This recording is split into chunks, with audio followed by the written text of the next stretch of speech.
شروع اللہ کے نام سے جو بڑا مہربان نہایت رحم والا ہے۔ نبی کریم صلی اللہ علیہ وآلہ وسلم کی خدمت میں کچھ لوگ حاضر تھے۔ ایک شخص سامنے سے گزرا۔ حضور صلی اللہ علیہ وسلم نے فرمایا کہ تم لوگوں کو اس شخص کے بارے میں کیا رائے؟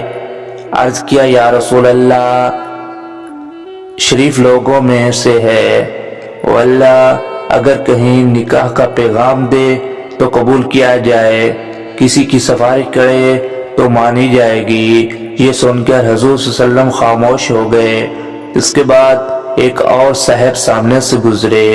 حضور صلی اللہ علیہ وسلم نے اس کے بارے میں دریافت کیا تو لوگوں نے کہا یا رسول اللہ، یہ ایک مسلمان فقیر ہے، کہیں منگنی کرے تو بیاہ نہ ہو، کہیں سفارش کرے تو قبول نہ ہو، بات کرے تو کوئی متوجہ نہ ہو۔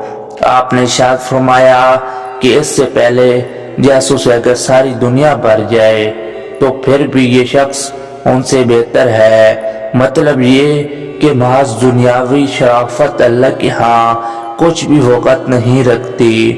ایک مسلمان فقیر جس کی دنیا میں کوئی بھی وقت نہ ہو، اس کی بات کہیں بھی نہ سنی جاتی ہو، اللہ کے نزدیک سینکڑوں شرفاء سے بہتر ہے جن کی بات دنیا میں بڑے وقت سے دیکھی جاتی ہے، اور ہر اس شخص کی بات سننے اور ماننے کو تیار ہو، لیکن اللہ کی ہاں اس کی کوئی وقت نہ ہو۔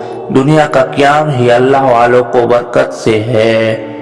یہ تو حدیث میں بھی موجود ہے کہ جس دن دنیا میں اللہ کا نام لینے والا نہ رہے گا، قیامت آ جائے گی، دنیا کا وجود ہی ختم ہو جائے گا۔ اللہ کے پاک نام کی یہ برکت ہے کہ یہ دنیا کا سارا نظام قائم ہے۔